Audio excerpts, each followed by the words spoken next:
The Galactic Council made a threat. Earth responded, "Let the war commence." Ambassador Kethvar of the Zephyrian Empire adjusted his crystalline breathing apparatus as he stood before the massive holographic display in the Galactic Council's war room. The blue-skinned diplomat's 4 eyes tracked the latest intelligence reports flowing across the screen, each data point more disturbing than the last. "This cannot be accurate," he muttered, his translator converting his harmonic speech into standard galactic. "Surely these humans are not this audacious." Supreme Chancellor Vexthera, a towering insectoid from the Hive Collective, clicked her mandibles in what passed for amusement among her species. "Oh, but they are, Ambassador. When we delivered our ultimatum 3 standard cycles ago, demanding their immediate surrender and integration into our empire, their response was memorable." The hologram shifted, displaying the recorded message from Earth's United Defense Council. A middle-aged human woman with graying hair and steel in her eyes appeared before them. Admiral Sarah Chen, Earth's newly appointed Minister of Galactic Relations, stood in what appeared to be a military command center. To the so-called Galactic Council, Admiral Chen had said, her voice calm but carrying an undertone that made even the battle-hardened Zephyrians uncomfortable. "You have made your position clear. You view humanity as a minor species, suitable only for subjugation or elimination. You have given us 30 Earth days to surrender unconditionally or face annihilation." The recording continued as Chen smiled, a predatory expression that had become legendary among Council intelligence analysts. "We have considered your generous offer and have reached a unanimous decision. Our response is this: come and take it." The transmission had ended with Admiral Chen walking to a large red button labeled in multiple Earth languages. As she pressed it, alarm klaxons began wailing throughout their command center, and the message concluded with 6 words that had sent shockwaves through the Galactic Council. "Let the war commence. See you soon." Chancellor Vexthera paused the recording. That was transmitted exactly 73 standard hours ago. Since then, our surveillance networks have detected anomalies. Ambassador Kethvar leaned forward, his secondary arms folding behind his back. "What kind of anomalies?" "The kind that suggests these humans have been preparing for this moment long before we made contact," replied General Mordust, the Council's supreme military commander. The reptilian warrior's scales shifted to a deeper shade of green, a sign of unease among his people.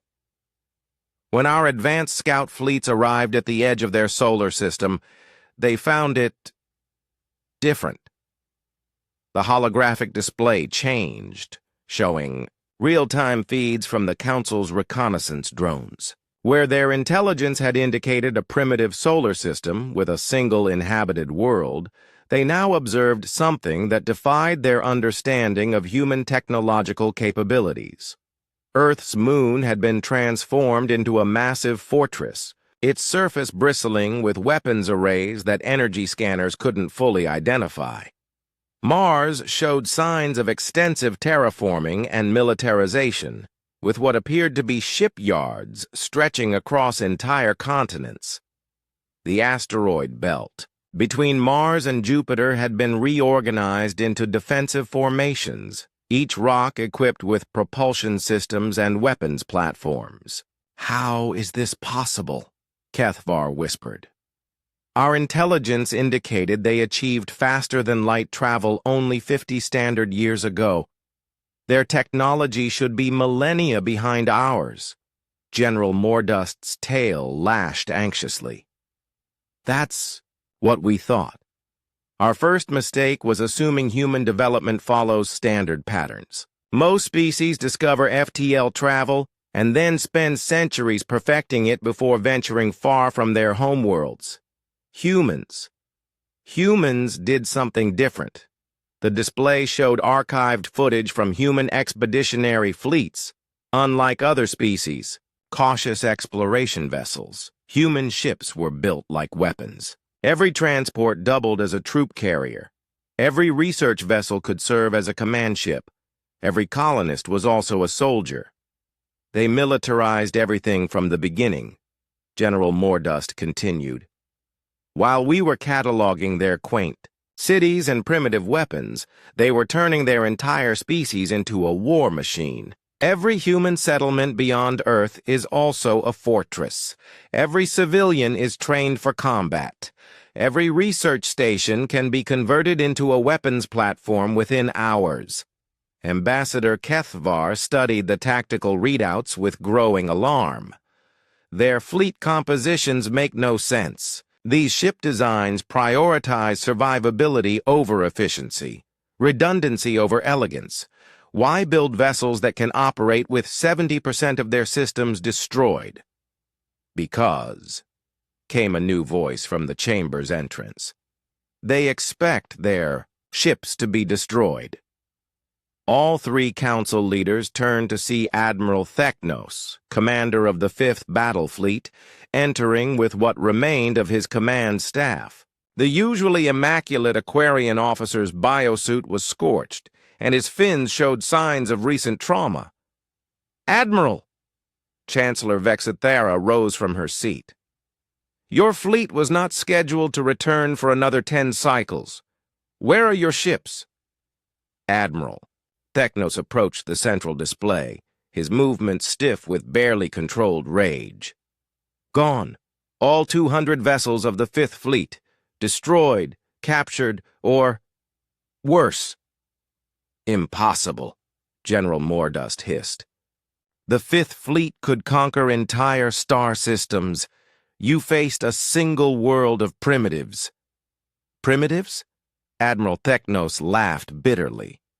"When we emerged from hyperspace at the edge of their system, we were immediately confronted by their primitive response. Admiral Chen herself, aboard a ship they called the UES Unconquerable, hailed us with a message. The Admiral activated his personal recorder, and Admiral Chen's voice filled the chamber once again. "Welcome to the Sol System, representatives of the Galactic Council.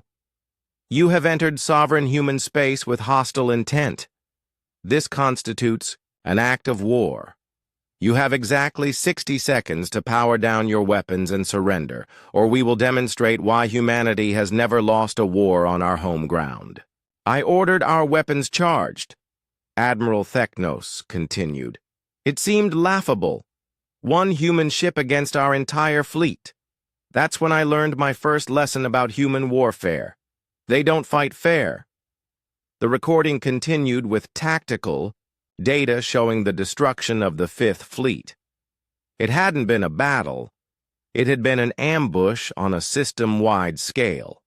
Hidden platforms throughout the asteroid belt had opened fire simultaneously. The primitive human ship had been supported by stealth vessels that seemed to materialize from nowhere. Most disturbing of all, the humans had somehow turned the solar system itself into a weapon, using gravitational manipulation to create space-time distortions that tore Council ships apart. In 17 minutes, Admiral Theknos concluded, the most powerful fleet in Council history was reduced to debris and prisoners. And as my escape pod drifted through the wreckage, I received a final transmission from Admiral Chen. "Tell your council this was just our greeting. The real war starts when you send more ships." The war room fell silent as the implications sank in. The Galactic Council, masters of 1,000 worlds and conquerors of countless species, had just learned that they had threatened the wrong planet. Chancellor Vexithera's compound eyes focused on the tactical display showing human defensive. Positions. Recommendations? General Mordust's scales had shifted to pale yellow, the color of fear. Immediate diplomatic overture. Full withdrawal from human space. Perhaps we offer them a seat on the council. Ambassador Kethvar's breathing. Apparatus whistled as he processed the data. They won't accept. Did you see Admiral Chen's expression? This isn't about territory or resources. For humans, this has become about something far more dangerous. What? Chancellor Vexithara asked. Principle, Kethvar replied quietly. They're not fighting for survival. They're fighting because we threatened them. In human culture, that appears to be unforgivable. As if summoned by their conversation, the chamber's communication array activated. Admiral Chen's image appeared before them, broadcasting from what was clearly a much larger command center than before. Behind her, humans in military uniforms moved with purpose among tactical displays showing fleet movements throughout the galaxy. Honorable members of the Galactic Council, Admiral Chen began, her tone respectful but unyielding. By now you've received Admiral Theknos's report. I hope you understand that what happened to the Fifth Fleet was not cruelty. It was education. She paused, her eyes seeming to look directly at each council member. You offered us subjugation or annihilation. We chose a third option, liberation, not just for humanity, but for every species living under your empire's rule. Your 1,000-year reign of dominance ends now. The transmission concluded with a simple message displayed in every known galactic language. The age of humanity begins today. In the silence that followed, General Mordust was the first to speak. How many ships do we have left? Across all fleets? Approximately 8,000 vessels, Chancellor Vexithara replied.